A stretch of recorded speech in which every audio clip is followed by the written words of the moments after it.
Hey guys. So before we get going today, I want to apologize because the last couple of videos have been kind of glitchy. I'm not exactly sure what's going on there. I've made lots and lots and lots of these videos in the past and for everybody else, and I haven't had this problem. But you know, every time that a software updates or something like that, I don't know. There's just a million problems that come every time that, you know, one thing updates and the other thing doesn't, and then all of a sudden this doesn't match this and you get glitches and bullshit, and I just want to apologize for that. Does that mean I'm going to go back and change the videos? No, I'm not. Listen to that glitchy bullshit and love it. Love it. All right. So today, I figured we would talk about EQ, which, you know, we've talked about it a little bit, but I feel like, you know, we'd start talking about some principles of EQ and maybe some ways to train EQ and how that works. So let's get into it. Let's check it out. So I have a metalcore session pulled up. It's an older session. It's an older session, sir, but it checks out. You know, a couple years ago. And yeah, I figured, you know, fuck it. Like, let's jump into it. So I guess the first thing we'll talk about is frequencies. So every instrument that we use, there's certain frequencies that it's not going to be the same thing every time, but it's going to be the same area every time, if that makes sense. So when we talk about sounds, like a kick, like in all I have on this, I have a gate on, just the RIA gate that comes with Reaper. And I'm going to use this SSL channel strip as for an example here. Which is a really, really good EQ. If for no other reason, then it forces you to turn knobs, and it doesn't have that parametric thing like this.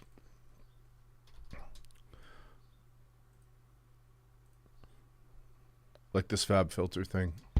Like, this is cool once you know what you're doing.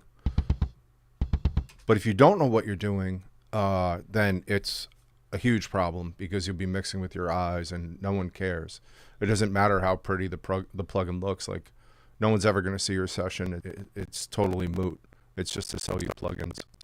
Unless you know, you use this spectrum analyzer to help find certain frequencies and stuff like that. But usually you can do it by sweeping. But anyway, so let's start. So with the kick, so sound is broken up into different frequencies, as we know, and that's what this is. These are just different frequencies. This is in kilohertz, and this is in hertz down here. So 0.2, 0.3, 0.8. So this is 800 hertz. Now 3.5 kilohertz or whatever. And that's what we use to measure sound. And when we talk about sound, there's always what's called a fundamental frequency. And the fundamental frequency is the lowest spot that carries the weight or the note of the sound. Like, there'll be sub information below that, but that isn't, it's like where the sound first starts, if that makes sense, without it being sub.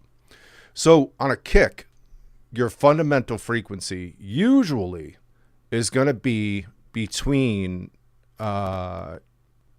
usually it's going to be between 45 and 60 hertz. And I'll show you. So let me turn this up. So here's the kick.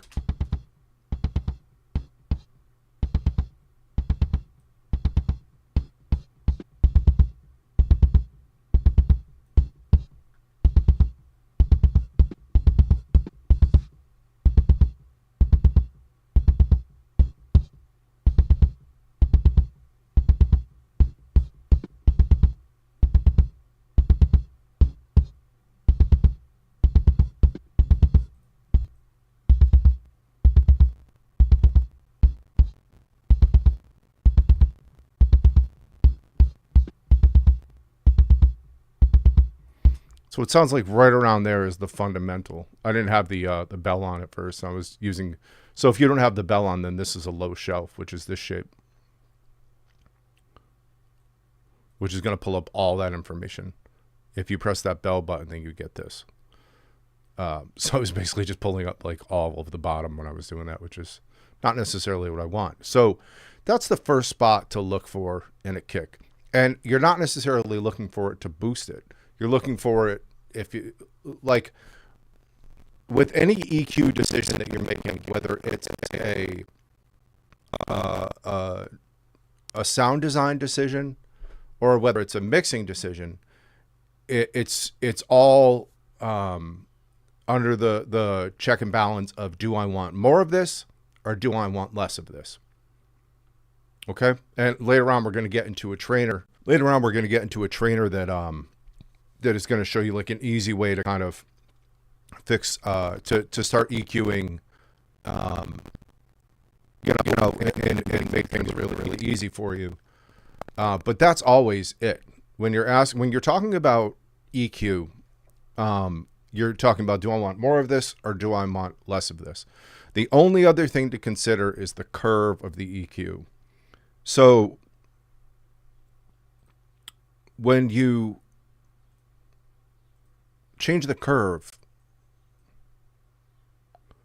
you're basically changing how much. So with a really, and its curve is measured by Q down here.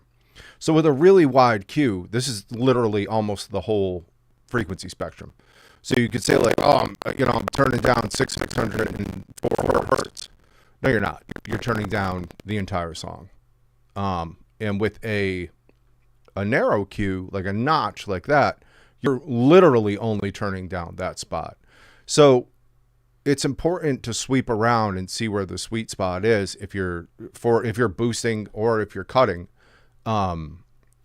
It's another huge factor. So on this low band here, I'm not given the option of Q on the SSL. I'm only given the option of bell or shelf.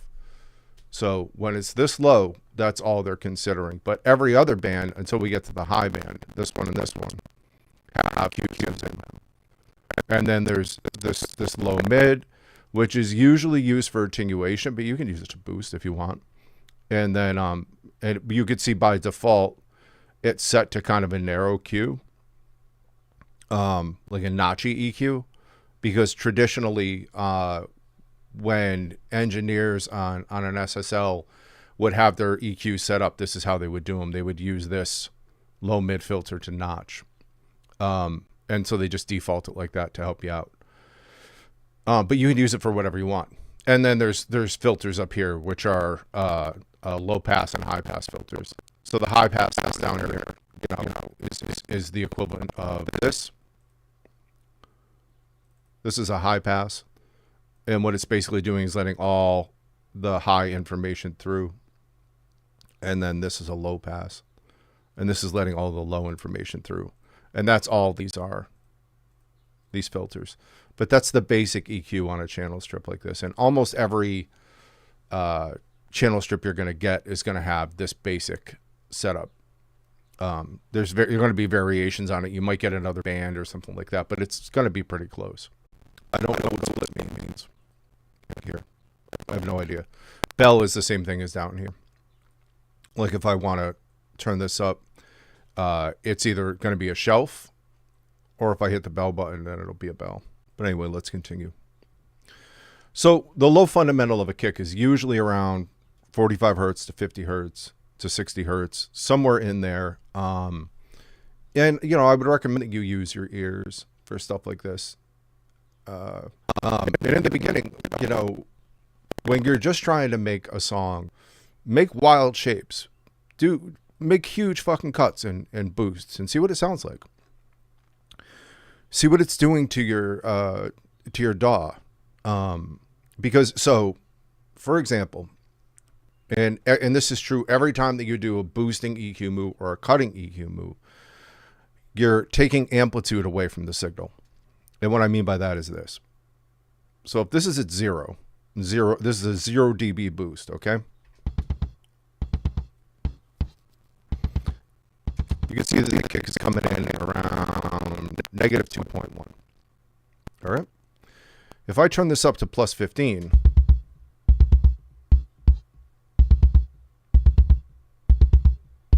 all of a sudden I'm in the red, almost 8 dB. So that's something to consider. Anytime that you boost or attenuate, if I turn it down,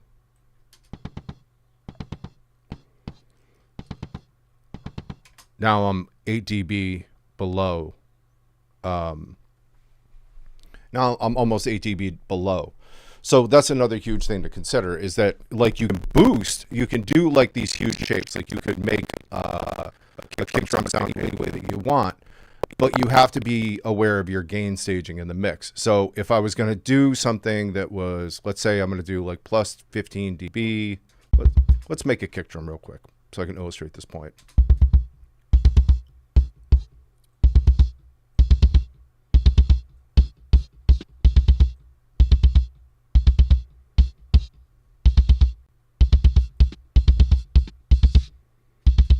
So that's the kick drum that I want, okay? I still have to dial it in so that the gain isn't pushing over. So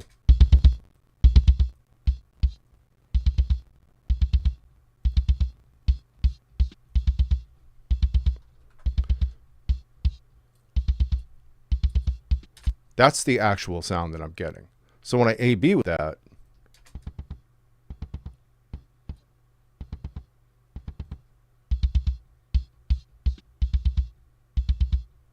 you see what I mean? See how different that is?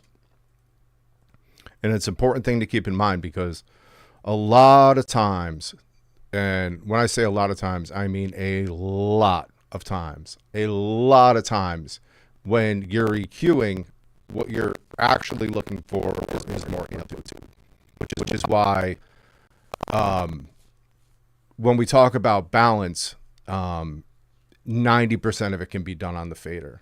You know what I mean? Unless you're doing sound design stuff. If you're deliberately like trying to, move a kick drum around to turn it into a sound design piece or whatever, you want to make a really funky kick drum, like, okay, cool. But like if it's about mixing, if it's a mixing decision, and you've been given a proper session where stuff isn't just, totally destroyed audio, most of the moves, you should be able to get very, very close with balance.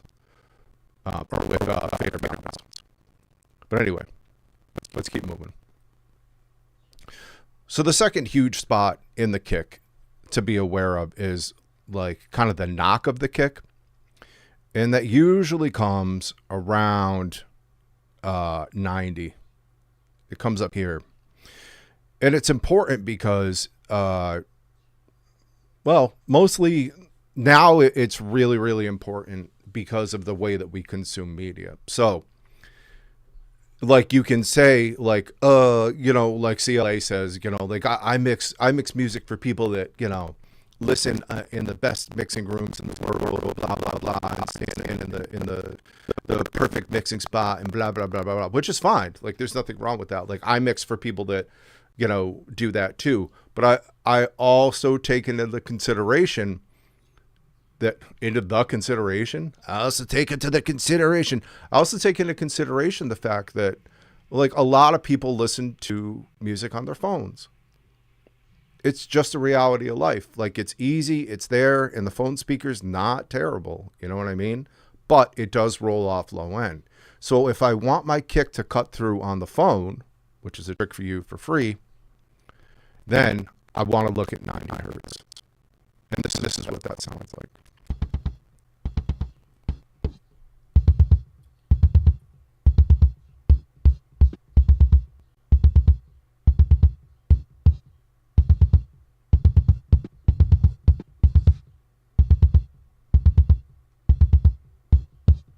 So it might sound a little bit bloated, and you might be like, I don't know if I want that sound on a kick drum. But if you're mixing with the intention that, maybe this is going to be played on a phone, maybe you can make it work. I certainly have, and it's something that I definitely keep in mind when I mix, and have for a really long time.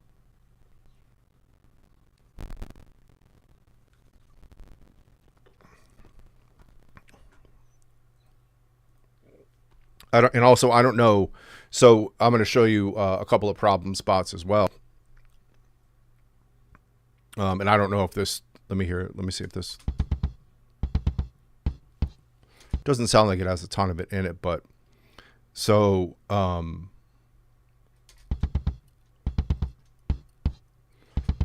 me show you this spot.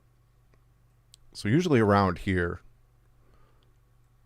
I'll show you on this one. Usually around between 3 and 500 is this sound.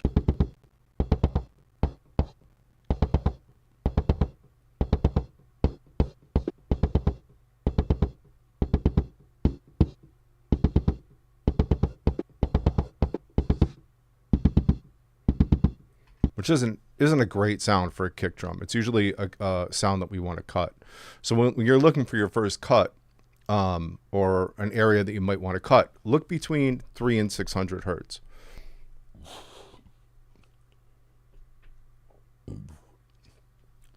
And I'm sorry, I wish I had a cheat sheet. You know, I'd write this down on a cheat sheet or whatever. But there's like a million cheat sheets out there that you can do, and they're all good.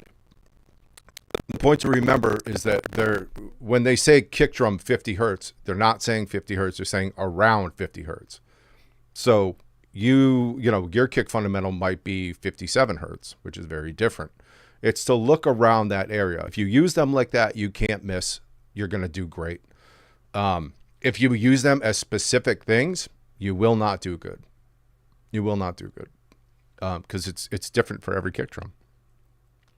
But anyway, so the next spot is 1K, which is it can give you some interesting attack options. Here's 1K. Here's what it sounds like.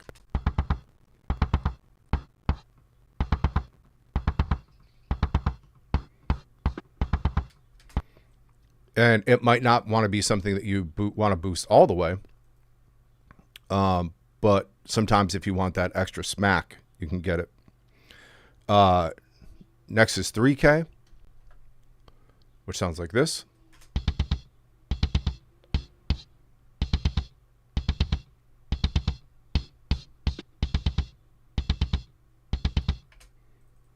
And last, at least in terms of kick drums go, is usually around 8K, which is this.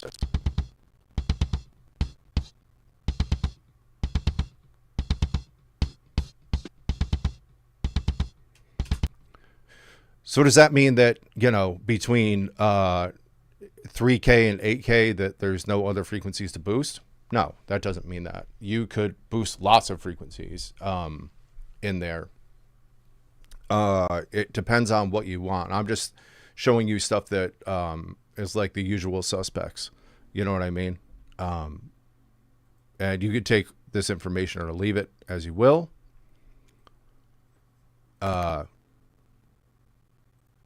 I just figured it would be nice to tell you definitively because no one told me. Like I saw those EQ trainers online, or those cheat sheet things. Like I saw a bunch of those, but no one was ever like, no one was ever like, hey, like these are suggested spots or ballpark spots. These are not 100% accurate every time. So anyway, onto the snare.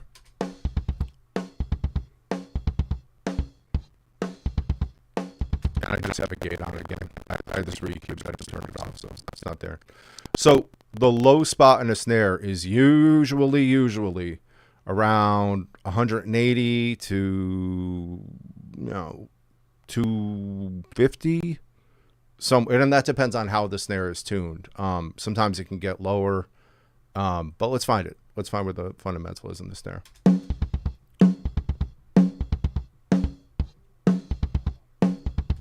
So you can immediately hear that's too low because nothing's happening. So let's go up.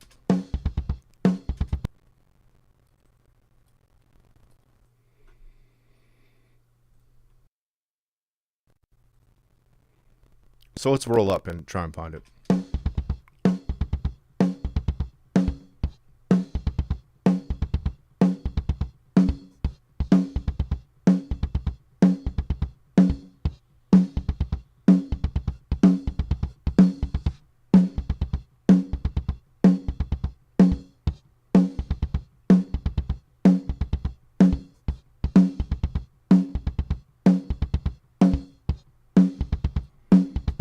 Well, it sounds like it's right around there. Um, and again, like, you know, we're going to get into parametric EQs in a little bit, but like that's the low fundamental. So if I'm looking for the low part of a snare, like if I'm looking to do like a real modern donkey snare or whatever, you know, like a nollie periphery type snare, this is the area I'm looking to boost. And it might not be on a channel strip. It might be something that's much more dramatic, and it probably is. But again, I'm using the channel strip because I want to talk about doing this with the ears. So that's the low fundamental on a snare. And on this snare, that's where it happened to be. But roll around, look around that area, and you'll hear it, and you'll find it. And let's move on to the next spot. So the next spot is usually same as the kick drum, in between 2 and or in between 3 and 6. 3 and 600 hertz is usually not very pleasant in a snare, but it depends on what you're doing. But here, I'll show you.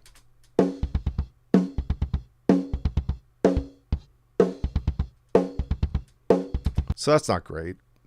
And I mean, these are sounds that, you know, like, I don't feel like there's a ton of that frequency in the drums as it is. So like, I don't have to take a ton of that out. Like, I'm, you know, when I'm thinking about, like, you know, what does this snare drum need? We'll get into that in a second. But anyway, so the next place to look is around between 7 and 900 hertz. And this is the snap.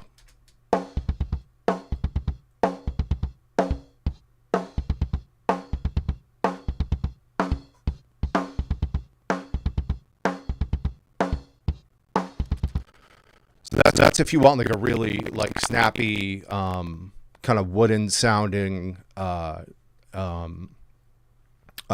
very mid-rangey sounding snare, you would go there. But that's usually, so for me at least, that's a frequency that I reserve for the rooms, because I like the way that sounds in the room way better than I like the way it sounds on a close mic. Like I don't love that. I would usually keep that out. It's also the frequency in the overhead bus that rings through a lot, but we'll come to that in a little bit. So pay attention to that spot. And then also pay attention to 2K,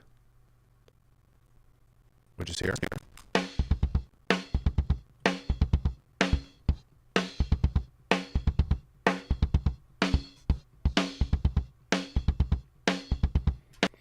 And I mean, again, when I start EQing, I'm pulling the amplitude up by so much that I'm starting to get some of that cymbal sound, but that's okay. And that's for the snappy sound. And then the last one is between 5 and 7K.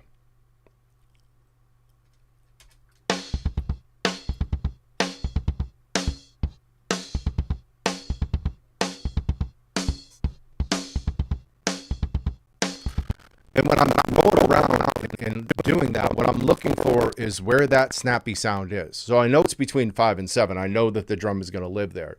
And if I want more, like if I'm like, you know, I want it to be a little bit brighter, I want the snare to be a little bit more snappy, then that's where I'm going to look for it. You know what I mean? Roll around, find it, and then once I've found the frequency, I'm going to turn it up. But I'm usually not going to, unless I'm doing sound design stuff, I'm not going to do this just by itself, because it doesn't make any sense, because it's not mixing. So, I mean, that's another thing that you hear guys say all the time is they're like, don't mix in solo.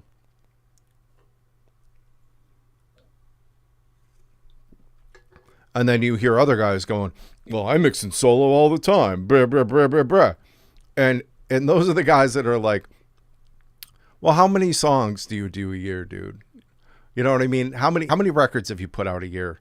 And those guys are like, oh, I don't know, I put out, 250 songs last year. It's like, okay, you could probably mix in solo, because if you're literally at your desk 8 hours a day mixing for major labels and stuff like that, like, okay, go mix in solo, get out of my face.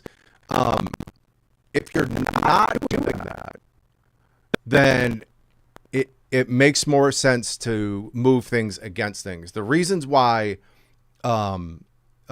people that mix that much can do it that much is because they know exactly what they're looking for, and they don't have to hear it against anything else. It's like artists that don't need any guidelines and stuff like that. They can just draw like a hand, freeform. They'll just like sit down and draw a hand. But then, like there's master artists, like guys like Jim Lee that draw for 11 hours a day and have since like, whenever in the 80s, that still use guides like circles and shapes to, find proportions and things like that. So take with that information what you will. So moving on to toms, it's kind of the same thing. When we're talking about drum shells, the only thing that really changes is the fundamental, and kick is the lowest, which is 45, 60, then snare, which is around 200, and then your toms will live around that area as well. And you just have to find where it is if you want to boost the low end of a toms. So here, let's check this out. It's time to.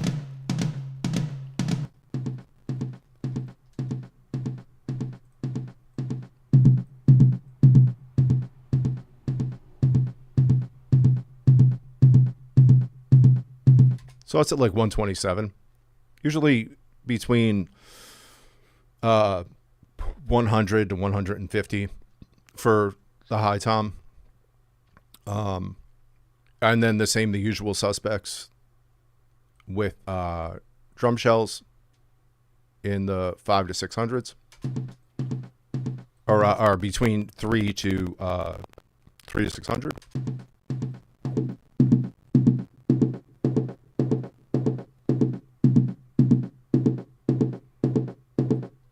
That's not great, but I already have, I don't feel like there's a lot of that in the drum, so I probably wouldn't attenuate that, which is, and again, this is another hugely important thing, which is why we're using our ears, is that I did this a lot when I first started, is that people would tell me places to cut, and I would go, all right, I have to cut 500 hertz. And I would go into solo, and I would, turn on a bunch of drums, and I would start using presets out using my ears, and I would go, I would do things like look at one of those lists, and I'd be like, all right, so 500 hertz is an attenuation area, let me cut that, and I would cut 10 dB out of it. Okay? The problem is, without listening to the source and understanding how much of that I want or don't want, it becomes a huge fucking problem. Because all of these frequencies that you cut that are unpleasant frequencies still belong in the drum. You just don't want them to be too much. Like if you have a drum that sounds like this, then it's time to cut that area. But if it sounds like this, there isn't much in there. I don't need to cut that. That's not that big of a deal. And also remember that anytime that you're boosting, you're actually cutting, and every time that you're cutting, you're actually boosting. And what I mean by that is this. Because in the same way that we talked about amplitude before, when we were talking about raising and lowering levels, as far as gain staging goes, if I turn up 15 dB of 127 here, and I turn up 15 dB of 8K, what I've actually done is this.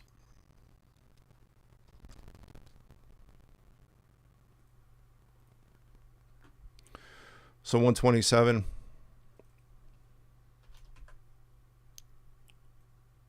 and then 8.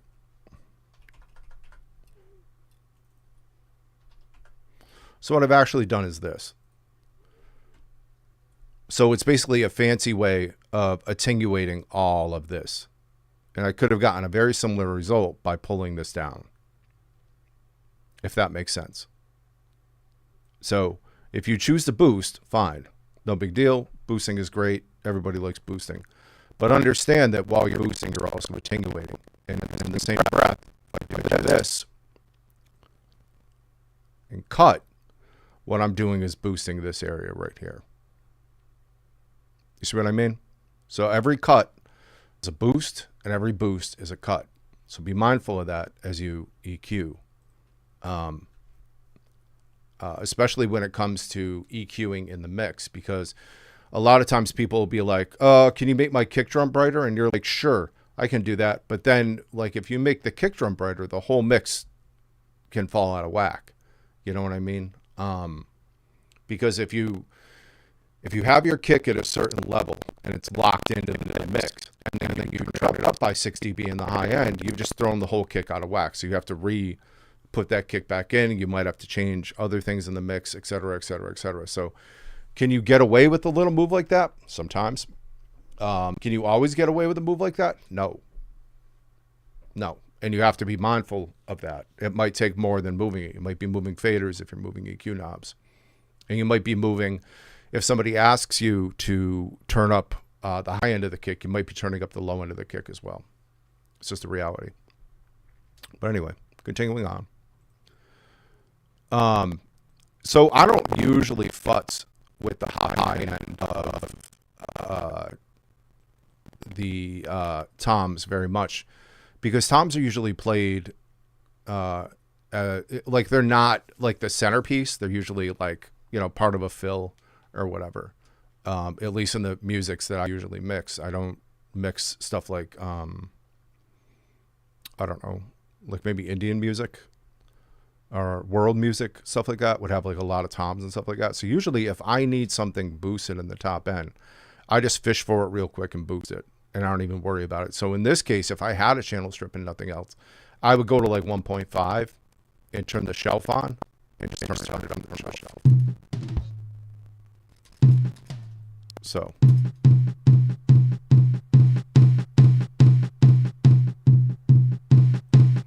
and then I would, once I'm here, I would roll up. If I'm like, oh, I'm getting too much, whatever, then I fucking and be like, all right, that's cool. That's all I need. But there isn't like a specific frequency that I look for in the top of the toms. Unless it's very notey and I want to pull that note out. And that's true all the way through all the toms. And the only thing that really changes is the fundamentals. So the problem area is still the same. The only thing that's going to change is the fundamental is going to be different, because they're obviously tuned to different notes. But so this one was 127. Let's see what this one is. This is rack 2.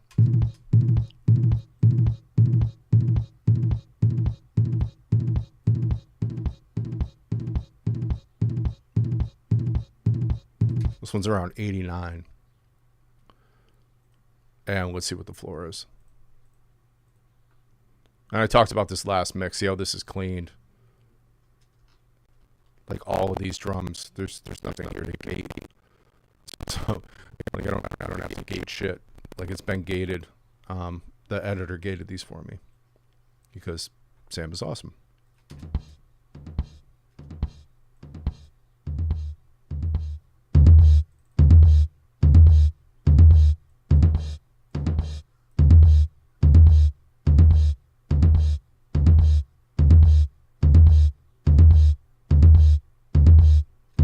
So it's like 79. Where was this one? 89. So this is only like, you know, this is very close in proximity to this drum. And I mean, it does that. That's the frequency, the shorter you get. And again, like, if you look, so once you get to 1K, and we're talking about all of these upper frequencies here, we start to use very big numbers, and they, you know, they could be drastically different. Like 1K and 1.5K are drastically different. And, you know, then we're going to like 3,000. So we're moving like a lot. But numerically, like when we're at 100, 50 to 100 is like where all of your low end is going to live. So within 50 numbers, like it's all there. Maybe like, you know, 30 if we're talking about subs. But then it gets up to, you know, crazy numbers up here. But just something to keep in mind. Like you saw those two toms were only 10 numerical units apart. That's because the lower that you get, the more compartmentalized the pitch is. But anyway, let's go to overheads. So on overheads, usually when I'm doing overheads, I'm looking for a couple of things. And I talked about this before in the text, but I need to reiterate. So I want to know, first of all, what I'm using the overheads for. Is it a rock song? Am I using a lot of overheads? Do I want the overheads to carry a lot of snare? Because if I do, it's going to sound like...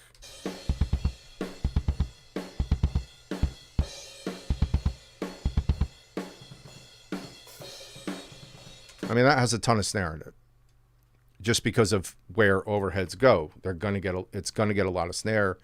The greatest micro in the world is going to get you snare in your overheads. It's just how it is. And you have to make a decision. So usually with overheads, especially if I have overheads and rooms, and again, if I just have overheads and that's the vibe, and like it's supposed to be like an indie rock thing, and like they're giving me like an XY mic configuration, I won't do this. And I'll use the overhead mics as more of like room mics. Like they're designed to give me depth and weight, and I'm also going to use it for cymbals and everything else. But in a metal mix, and something that's very dense, where I'm really just want these to be cymbal mics, the first thing I'm going to do is roll up all of the bottom, because I don't want it in that mic, you know what I mean? And it's not always good to hot pass things. But when it comes to something like cymbals, which is mostly high-end information, I don't have any problem doing that. So this will be the first cut.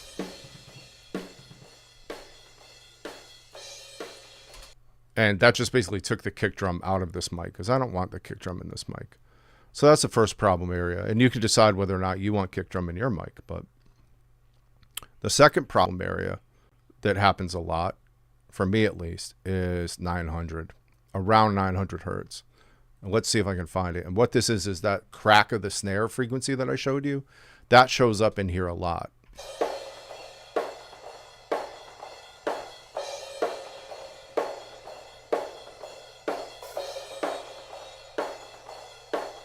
Right at 900, and I'm just going to kill that all the way.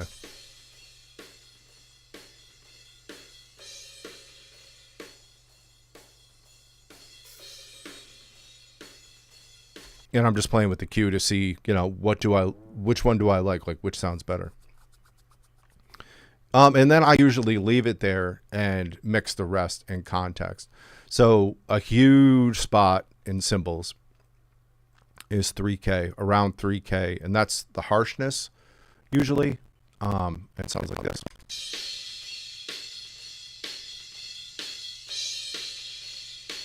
And it's harsh as shit, and I don't love it. So, if I have too much of that, or if I notice that that's there, I'm gonna cut some of it out. But again, like I just said about the problem frequencies and the shells, if you cut too much of it away, then you're left with this thin, wispy sounding nothing. You're going to be scratching your head like, this guy told me to cut there. What's the problem? And you have to use your ears. So right here, you hear that? That note. It's an octave above that. It's an octave above that, but I'm going to try to find it.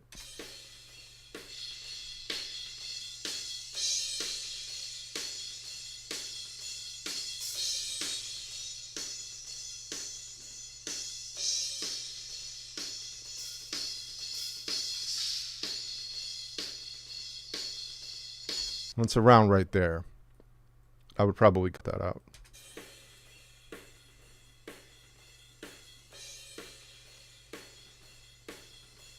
Just because I don't love the way that it sounds. But when I'm going to cut that much of something, I have to boost something else. So I might boost it 5K. I might boost it 8K. I might boost it 10K. Overheads, you can get away with a lot of these upper frequencies. You just have to see what sounds good in your mix and how much cymbal you want. Like I tend to mix a lot of cymbals. I like cymbals. I think they sound good. I never understood it when people have drums with no cymbals. Like a lot of modern mixes, they nerf the cymbals, and I'm like, what are you doing? Like that, like that's the whole vibe. You know what I mean? Like I need that loud.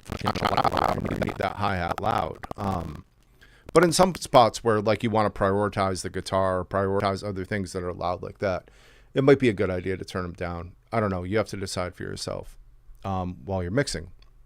And then there's also like one of the number one things that gets automated in my mixes is cymbals. So if I have them low throughout the mix, I might turn up crash or a China hit, or a section that's like a beat down section, like so here in the song at the end.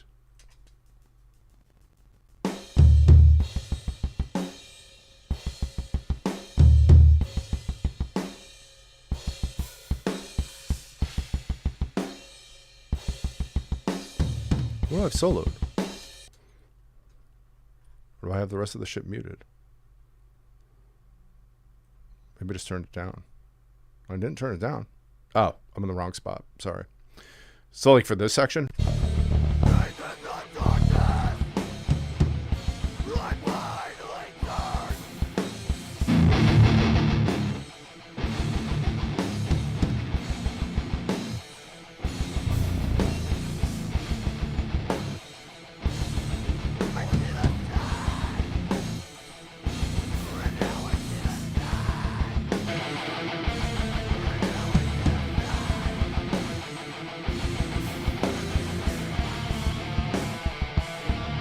Like that's obviously a beatdown section, so you know I might turn the cymbals up for that beatdown.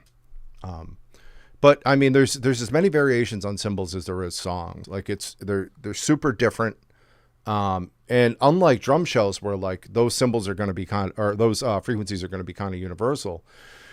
Everyone has different cymbals, if that makes any sense. Like you know, you're going to get guys that are working with real shit cymbals, and then you're going to work with guys that have like pristine top of the line cymbals, and it's going to be a very, very different experience. So fish around, use your ears, cut what you don't like, boost what you do, but try not to worry about it too much.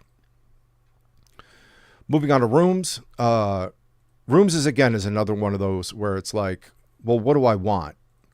You know what I mean? And if it's more of a rocky song and less of a metally song and whatever, and usually the speed of the song plays a lot into it as well. Like if it's a faster song, I might just be using the room for glue, and which I might not even be doing anything with it other than listening for what I don't want in the signal and doing that. So the only thing that I really want to hear in the rooms is this. And again, like if this is the only cymbal mic that I have, that's different. But if I have a pair of overheads and I have rooms, all I really want from my rooms is this little bit right here.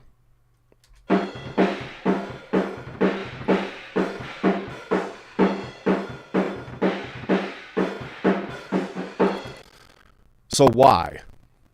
And the answer is because that's a lot of the information that I cut out of the close mics. And when I pull that in at lower levels, it's almost like using samples to fill in frequency information, like the way that I showed you guys in, well, I think I've showed you a couple of times now how to use samples to supplement your shells, but I'll do a lesson on samples and how to pick samples and stuff like that. But this is almost the same idea, is that there's a lot of frequencies that I'm cutting out of the drums, and a lot of them are essential. And when I cut them out, I wind up with just like drums just kind of floating around in the air. It doesn't sound cohesive, and it doesn't sound like part of a kit. But when I have this in here and I roll it in, listen to what happens. And this is just a mono room. Let me see if these drums are even balanced. Let me balance these real quick. That way we can have a conversation.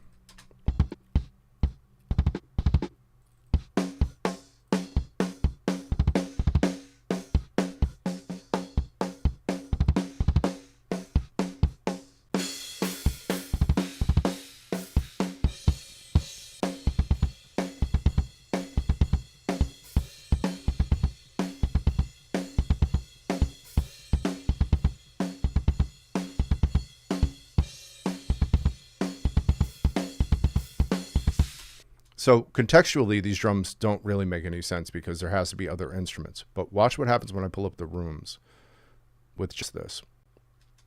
Watch.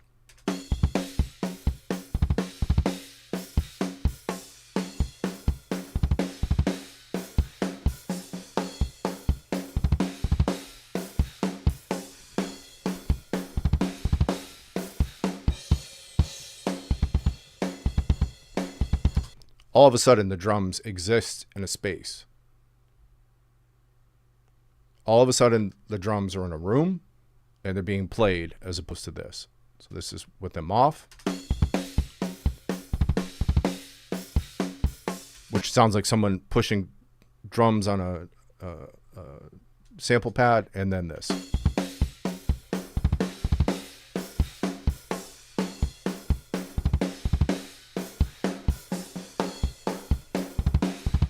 So when I bring all those ambiences back in, all that drum ambience back in, I get like natural reverb and natural delay.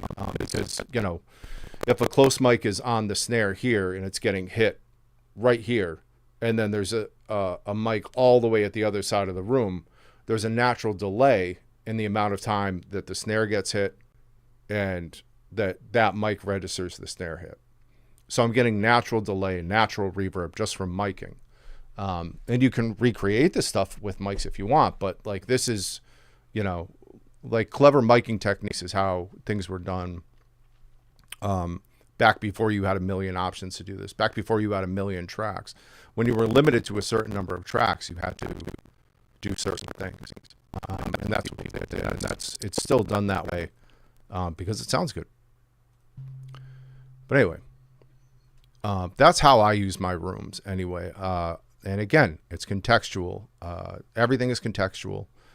It depends on the genre. It depends on the circumstance. But 99 times out of 100, I'm going to wind up doing something like that to my rooms.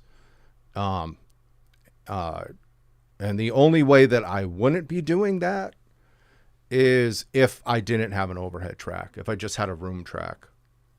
But usually, you don't just get a room track. You get something that's like in the way of like an overhead room track, like an XY.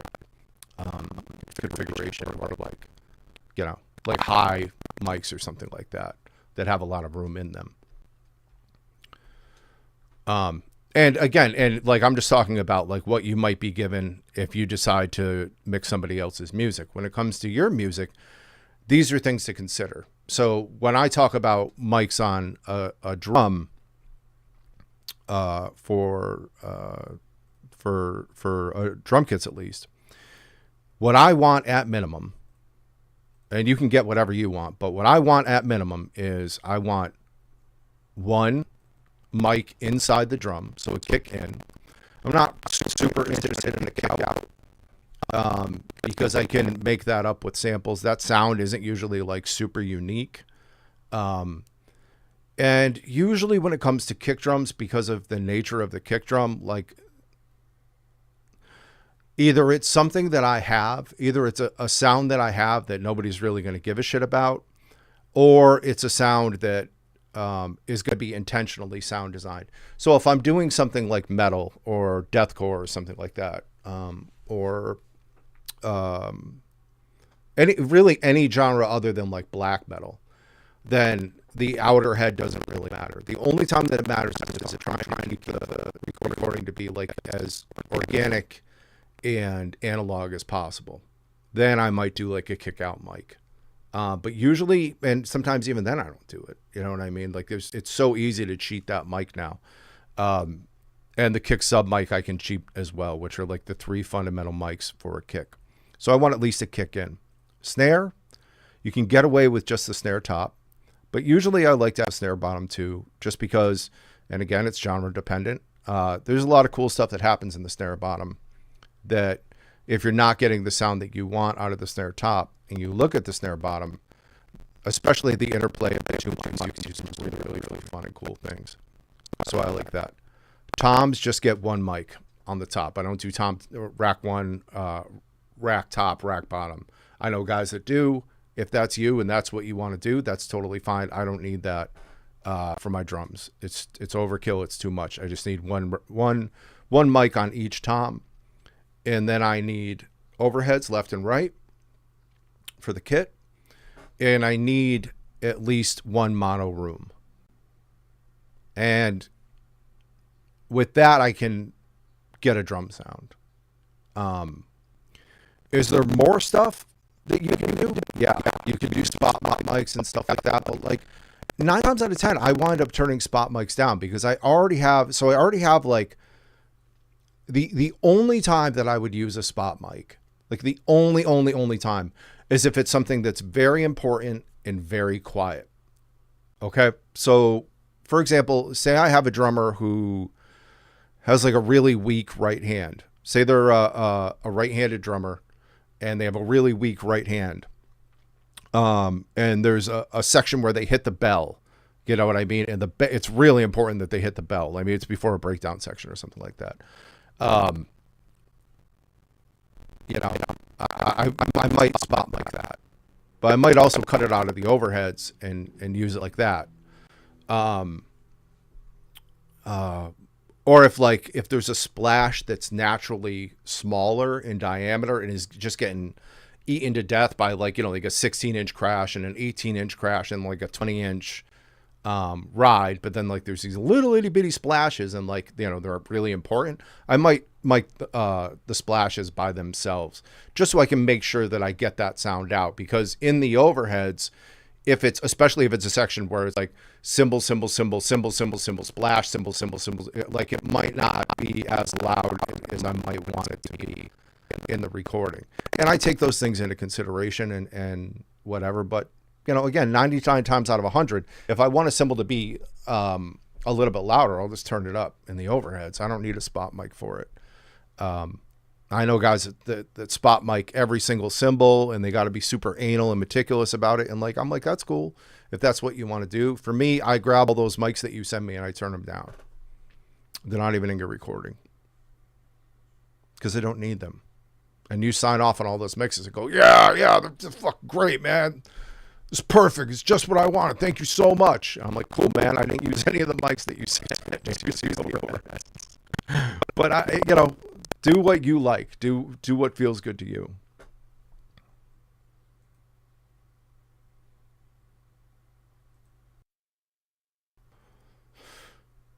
So, yeah, that's almost an hour. We could probably stop now. And I'll pick it up next week and we'll start talking about the rest of this. The rest of this should go pretty quickly. Drums are a lot because they're a big instrument. There's a lot to them. I spent years and years and years and years and years trying to figure out drums. And it took a long fucking time to figure out drums. But once you figure them out, you figure them out forever. And it's a whole thing. But anyway, sorry if that was a little long-winded. I just wanted to be completely thorough and to make sure that you had a comprehensive overview of like the spots in drums that are problematic and that are good. And also, like, I didn't do this. Maybe I'll show you an example of this. I didn't EQ in the mix, but so as an example.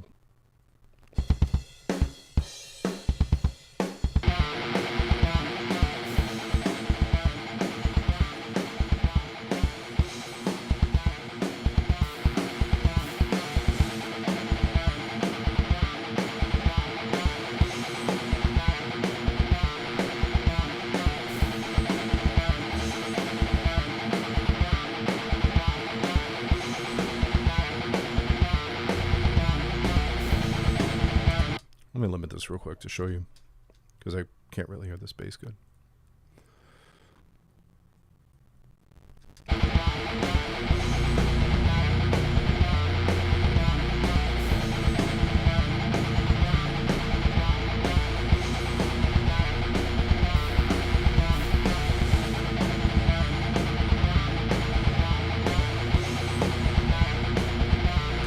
So in the context of the mix, a lot changes. Like, and I didn't leave any of these EQs on. I don't think. I think I shut them all off. Yeah, they're all off. So, but in the context of the mix, lots and lots of things are going to change. So we'll leave that for another day, and I'll show you maybe what that looks like. But again, like, so the way that I do it, anyway, at least, is that, like, I try to find an example of like a song that I like. Like for this song, I was mixing against, it's not on here, but I think I had like My Own Grave by As I Lay Dying. As I Lay Dying, I think Nolly did that mix. It was either Nolly or Adam D that did the mix, but it's a great mix. Unfortunate band, but great mix. But it had the vibe that I wanted. So I was listening for that because, again, like, if I'm painting a picture of a tree, I can look at a picture of a tree. You know what I mean? I don't have to imagine what a tree is from scratch. And, you know what I mean? And visually, you could argue visually that you can get away with doing a lot more abstract stuff than you can in audio. Usually in audio, like, you're trying to, when you're mixing and you're mastering and you're creating a song, the idea is that you want to get like as close to the way that the band sounds as possible. If you're going to hype them up or whatever, it should be so that like you're hearing what the band represents as, if that makes sense. Maybe not the way they sound live, but like the way that they wish they sounded live, or the way that they sound live plus the way that they look live plus their energy live equals the mix. You know what I mean?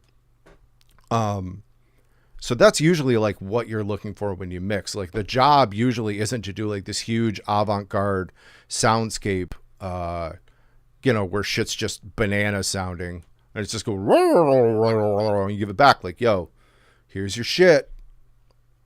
People are going to look at you funny. It's the same thing if somebody commissioned a picture of you from you of a tree, and maybe sent back a dolly picture of a tree. They'd be like, what is that? And you'd be like, oh, it's a fucking melting tree. And they'd be like, well, that's not what I wanted.